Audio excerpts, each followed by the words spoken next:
날마다 십자가에 내 문제와 사건 앞에 내 자신을 못을 박을 수 있는가입니다. 제자로의 삶은 바로 이 기준에서 나오는 것입니다. 자신의 뜻을 이루는 일에 한 채 양보할 수 없다라고 의지를 굳히고 아버지가 자기의 욕구를 들어주기를 원하는 것으로 갈등하고 기다리지 못한다는 것은 이미 자기를 살리는 자로 하나님을 시험하는 오류를 범하는 모습이에요. 사단은 하나님을 성전 꼭대기에다 세우고 네가 하나님의 아들이거든 뛰어내려보라고 시험합니다. 야, 네가 하나님의 아들이면 천사가 너를 받들지 않겠는가? 이 세상의 그 모든 것들은요, 아버지가 하셔야 하고 아버지만이 하실 수 있는 일임을 아는 절대 주권을 인정한다면 모든 삶을 아버지에게 맡겨져야 합니다. 바람이 부는 것도, 나뭇잎이 떨어지는 것도, 저렇게 불이 나는 것도, 아버지의 허락하심이 없이는 자연세계도 아버지의 명령대로만 순종하기에 철저하게 우리는 그리하지 아니하실지라도의 장성한 믿음의 분량으로 먼저는 내 믿음의 사람으로 내 믿음이 자랄 수 있어야 합니다. 가정과 가문에서 보아야 합니다. 자, 보겠습니다. 재산이 무척이나 많은 가문에서 누구에게 그 기업을 맡기던가요? 무조건 나이 순서가 아닙니다. 배움이 아니에요. 그릇이에요, 그릇. 감당할 만한 그릇을 남기고 갈 자를 고민하며 여러 가지의 통로를 가지고 다루고 계시다가 이제까지 이뤄놓은 이 가업을 믿을 만한 자에게 맡겨보겠다고 선택을 하는 것입니다. 하나님은 더 말할 것이 없어요. 영생의 세계, 영혼을 맡길 자를 누구에게 맡기겠는가입니다. 자, 세상에서도 돈을 많이 번 가문에 상속을 다음번에 이 기업을 맡을 자를, 기업을 물을 자를 아무에게나 맡기지 않아요. 나이 순서대로 맡기지도 않습니다. 감당할 만한 그릇을 준비된 자에게 맡겨요. 싹수를 봐가지고 어리긴 하지만 저놈이 이 기업을 맡을 수 있겠구나. 여러 가지 통로를 가지고 다루고 계시다가 믿을 만한 자에게 맡겨야겠다고 선택을 하는 것입니다. 하나님은 더 말할 것이 없어요. 영생의 세계, 영혼을 맡길 자를 누구에게 맡기겠는가입니다. 누구에게 맡겨요? 세상 임금을 다룰 줄 아는 자입니다. 하나님 누구에게 영생의 세계를 맡깁니까? 영혼을 맡깁니까? 세상 임금을 다룰 줄 아는 자에게 맡깁니다. 이것이 바로 예물의 비밀입니다. 하나님과 물질을 겸하여 섬기지 말라는 것이 무슨 말인 줄 알고 깊이 깨달아야 합니다. 모든 것은 아버지가 갖고 계시고 아버지가 허락하시지 않으면 일어날 수 없는 일인데 그저 사단에게 벌벌 떨면서 사단의 하수인으로 세상 것에 지배를 받고 살다가 무서우니 하나님 안 믿는다 할 수 없으니 간신히 교회들을 밟으면서 여전히 세상 생각으로 도배된 자가 눈을 감고 교회 와서 고백한다고 아버지가 인정할 수 있겠는가입니다. 내가 오늘 아이들하고 이렇게 어디를 좀 갔다 왔는데 말을 시켜보니까 제가 참 뭐를 느꼈느냐. 사람은 스폰지와 같이 무엇을 말해줘도 그냥 다 입력이 되는구나. 벌써 교회를 저쪽에서 들은 말씀이 좀 들어갔어요. 아, 이 참 이게 이런 거구나. 여러분, 누구에게 무엇을 듣느냐가 굉장히 중요해요. 육신을 가지고 있는 동안은 영향을 받게 돼 있습니다. 그러니까 말을 하지 않아도 제가 이렇게 느끼는 게 있다 이 말이죠. 느끼는 게. 말을 잘 안 합니다. 하도 같은 이야기를 여기서도 묻고 저쪽에서도 묻고 골치가 아프니까 대답을 잘 안 하는데, 제가 영적으로 이렇게 느끼는 것이 있잖아요. 예민하게 느끼는 게 있잖아요.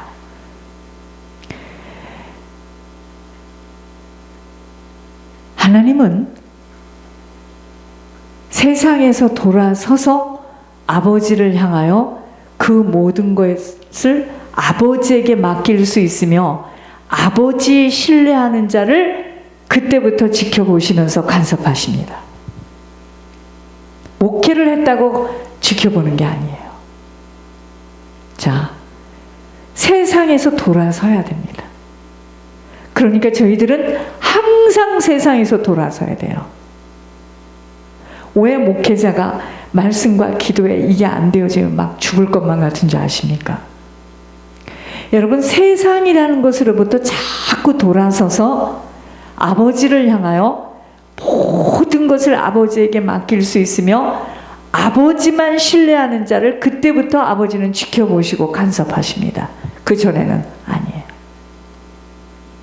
아버지도 아버지를 간절히 찾고 의지하고 아버지 무서워하는 자를 때를 쓰며 간구할 때 아버지는 하도록 허락하신다는 것 잊지 않아야 합니다. 내 마음에 해도 그만, 안 해도 그만, 내 형편대로 해야지 어떻겠는가 할 때 그 일은 그렇게 적당히 형편대로 이루어지는 것이고, 이 일이 안 되어지면 안 된다고 거의 사경을 헤매이듯이 간절히 원함을 갖고 간구할 때 기적과 같은 주님의 손길이 나타남을 체험한 걸음이 예물 심부름 속에서 아버지의 성품을 만나게 된 것입니다. 제가 이번 주에 경험했어요. 여러 가지 사정이 있고 여러 가지 환경이 그랬겠지만, 모든 것은 있고 없고가 아니라는 걸 제가 이번에 확실히 알았습니다. 마음이에요, 마음. 이것을 해내야 된다고 하고 간구하며 거의 미친 듯이 난리를 치면 나와요. 그런데 이미 몸에 한계도 있고 이미 내 마음에서 계속 없겠구나, 안 되겠구나, 힘들겠구나, 그대로 됩니다. 그냥. 여러분, 예물은 정말 물질이 아니에요. 그러나 이 교회 안에서도 거의 사람들은 이렇게 생각합니다. 해도 그만, 안 해도 그만, 어쩌겠는가.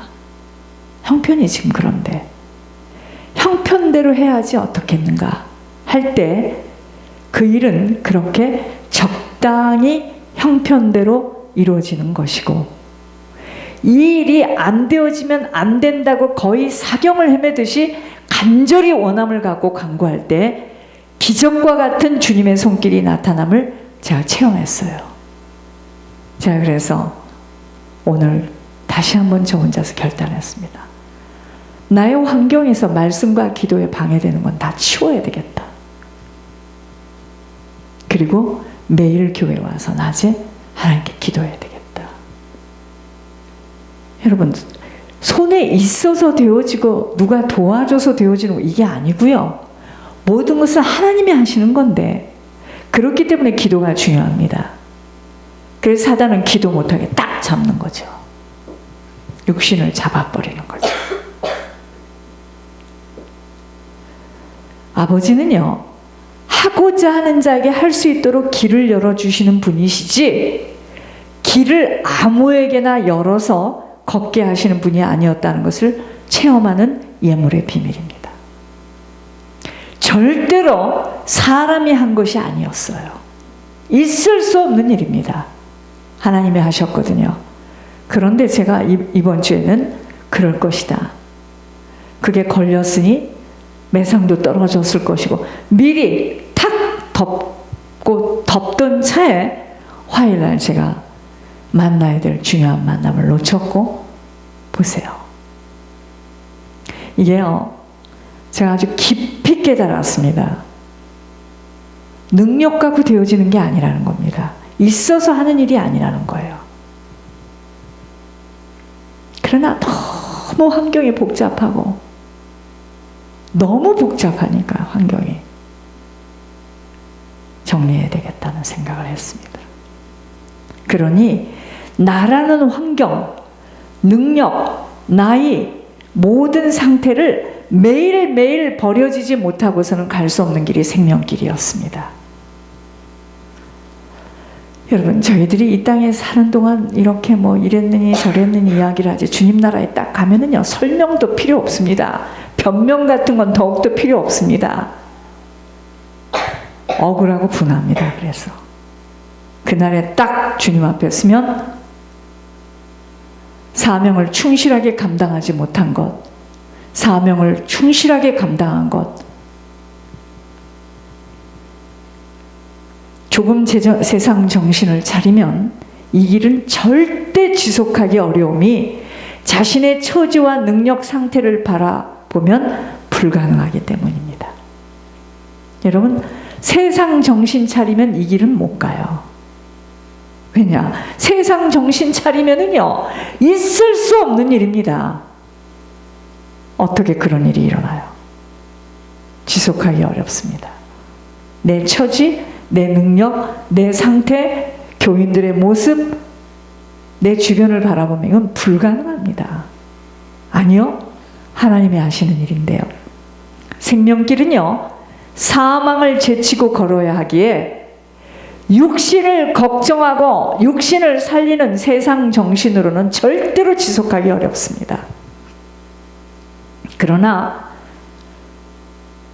세상 체질이 깊어진 상태로는 너무도 어렵다고 느껴지지만 오직 천국을 소망하며 달려가는 자들에게는 기쁨의 발걸음입니다. 네. 그저 혈육에 묶이고 자신에 묶여서 필요한 생명길이 아님을 빨리 알아차리면 달리기가 훨씬 쉬워진다는 것입니다. 하나님 오직 한 분만의 뜻을 이루기 위하여 사라지는 인생이 되어져야 합니다. 내 바램과 내 소망이 아닌 아버지의 뜻이에요. 한 영혼이라도 천국에 들어갈 수 있도록 철저하게 나 한 사람의 헌신과 충성, 희생으로 내 부모, 내 형제, 내 후손들을 위하여 중보회개자로 살아야 합니다. 이 자세가 바로 가문의 제사장의 모습이에요.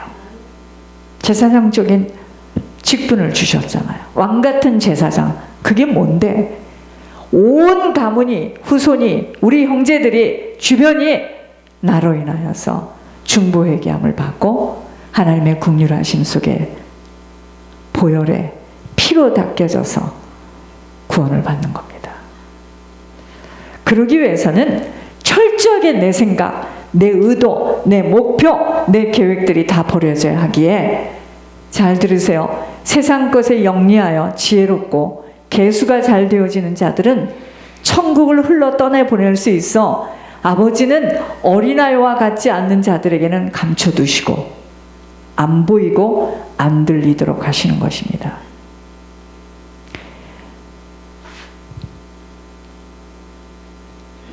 천국이 안 보여지고요. 이 영원한 축복, 영생이 안 보여진다는 것은요, 어떤 자가 안 보이느냐? 자기를 버리지 못한 자 안 보입니다. 안 보여요. 이 길을 가는 여정에서도 모습들이 각양각색입니다. 자, 계시의 영을 부어주시어서 통로로 사용하시는, 사람을 통하여 일하시는 하나님을 이용해서라도 자기와 관계된 일들이 잘 되기만을 바라여서 보채듯이 힘들어하면서도 겨우 부정할 수도 없어 억지로 딸려오는 자가 있고, 어떤 자들은 믿어지지 않아서 휙 뒤돌아서서 자기 마음에 확신을 하는 것도 아니고 잘 살펴보면서 눈치를 보며 거부하지도 않아요. 거부의 표현을 감추며 상황이 어떻게 되어가나 슬슬 표를 내지 않으면서 상황만을 지켜보는 하나님 앞에는 비열한 자가 있고, 또 어떤 자들은 이미 사단에게 깊이 물려서 성령이 하신 일들을 왜곡까지 하여 하나님의 마음을 너무 아프게 하여 징계의 걸음들이 시작된 자도 있고, 또 어떤 자들은 체질이 바뀌어지지 못하여서 표시는 낼 수 없으나 아버지의 딸을 맞지 못하여 죽을 것만 같은 고통 속에서 혼미하여 가문을 잡고 있는 영적 문제가 힘을 발휘하여 육신을 이기지 못하는 자들도 있고, 또 어떤 자들은 점점 더 확신 속에서 생명의 걸음을 기쁘게 가뿐히 어떤 대가를 치르더라도 시간이 흐르면서 이 길만이 내 영혼이 사는 길이었음에 아무것도 안 보여지고 달려가며 쓰임받도록 준비되어지는 것에 모든 것을 투자하는 자들도 있고, 하여튼 여러 가지의 모습으로 경주하는 하늘 가는 밝은 길에 아버지는 누구에게 지금 초점을 맞추고 있느냐? 하늘나라와 아버지의 뜻을 이루기를 원하여서 그곳에 투자되어진 자들에게 모든 초점이 맞춰진 것을 확인하면서 천국 경주를 하고 있구나. 그래서 몸 관리 잘 하시려는 거예요. 천국 경주를 하고 있구나. 여러분, 저희들은요, 질그릇과 같은 인생입니다. 무엇으로 보장받을 수 있겠습니까? 얼마나 연약한 육신들임을 모르니 내가 단도리하고 내가 준비되어지면 든든하게 살아갈 줄 알지만, 참으로 안타까운 것은 반석 위에 세워지지 못한 집은요, 반석 위에 세워지지 못한 인생은 반드시 비가 내리고 창수가 날 때 무너지게 되어 있습니다. 아버지가 세우지 않은 것들은 다 무너집니다. 아버지가 세우지 않은 것들 다 무너집니다. 아버지가 보장하지 않은 것들 모두 변합니다.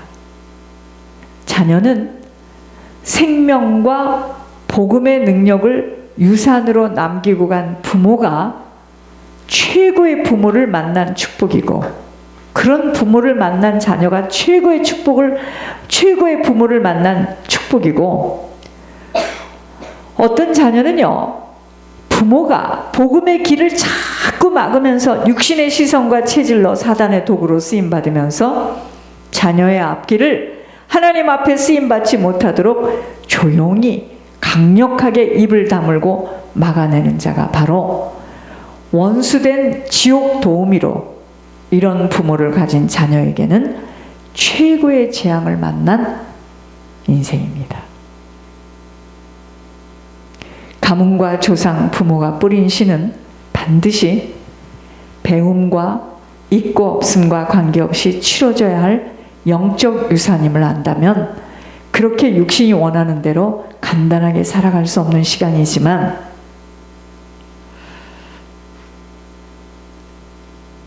사단에게 붙들리게 되면은요, 상태가 강하게 나타나지 못하여서 정상인으로 보이나 분별할 수 있는 힘이 없어 딸려 살아가게 되어 가문과 가정과 후손들은 반드시 재앙을 만나도록 되어 있음이 영적 유산 때문입니다. 이것이 죄의 보응이에요. 부모가 행한 그 모든 것들 자녀가 다 받게 되어 있고, 그 씨는 자녀의 그 피와 뼈 속에 깊이 내려와 있어 보여지고 만져지고 있고 없음에 민감할 아무런 필요 없습니다. 지금 보여지는 것에 민감할 필요 없어요. 있다 없다 이것에 지금 그것은 하나도 중요하지 않습니다. 지금 자녀 속에 내려가 있는 영적 대물림이 문제예요. 이제 와서 흩어진 물을 주워 담을 수 없는 것이기에 이 길에 눈이 열린 한 사람 한 사람이 죽도록 희생 헌신 충성하며 하늘의 미랄이 되어서 죽으면 죽으리라는 일사각오로 보응을 치르고 가겠다고 전심하며 전력으로 세상과 맞지 않은 길을 달려 한 밖에는 아무런 길이 없습니다. 치르지 못하면 후손들이 고스란히 갚아가야 하는 엄청난 재앙과 재난을 만나게 되기 때문이에요. 여러분, 그래서 자녀들이 결혼을 해서 문제가 일어나고 후손들에게 문제가 일어나는 것이 사람을 잘못 만나서 그러는 게 아니에요. 착각하지 마세요. 누구를 만나서도 똑같은 일이 벌어집니다. 또 그런 대상을 만날 수밖에 없는 것이 영적 유산이에요. 어머니와 같이 혼미한 가운데서. 그게 영적 유산입니다. 누군가는 치러야 할 것, 들려졌고 보게 된 생명의 맛을 본 자가 한 알의 밀알이 되어 썩어지는 과정을 겪는다면 여기에 무슨 이유와 설명이 필요하겠는가입니다. 나라는 것을 철저히 버려지고 이제라도 나와 가문, 조상, 부모의 죄를 무섭게 회개하며 마지막 시간을 주신 아버지에게 순종하며 걸어가는 것밖엔 살아 숨쉬는 동안 해야 할 일 이것밖에 없습니다. 이것밖에 없어요. 안 보이고 안 잡히고 안 들리니 지금 있는 환경이 모든 것인 줄 알고 안심하고 짐승처럼 터벅터벅 아무런 사명도 감당하지 못하고 목구멍만을 치우는 일에 들여진다면 밖에서 자고 있는 짐승과 안에서 자고 있는 사람과 무엇이 다르다는 것인가를 깊이 생각해 보아야 합니다. 아무것도 못 들고 들어갑니다. 그 누구와도 함께 갈 수 없는 길입니다. 그러나 본인이 잘못 선택해서 잘못된 인생길을 걸어 천국에 들어갈 수 없다면 본인이 받아야 하는 열매이나 반드시 후손들에게 뿌리고 간 영적 대물림은 가문과 후손들이 갚아가야 할 숙제이기에 이 영적 대물림에 대하여 그냥 흘러 떠내 보낼 수 없다는 것입니다. 하나님이 기뻐하시지 않는 선택과 인생길을 걸은 뿌림에 대하여 반드시 갚아가야 할 것들이 있다면 간단하게 생각할 수 없는 영적 유산입니다. 이 땅에서 죄를 지으면 반드시 갚아가야 가는 걸음이 감옥이에요. 여러분, 그래서요, 사실 작은 도둑이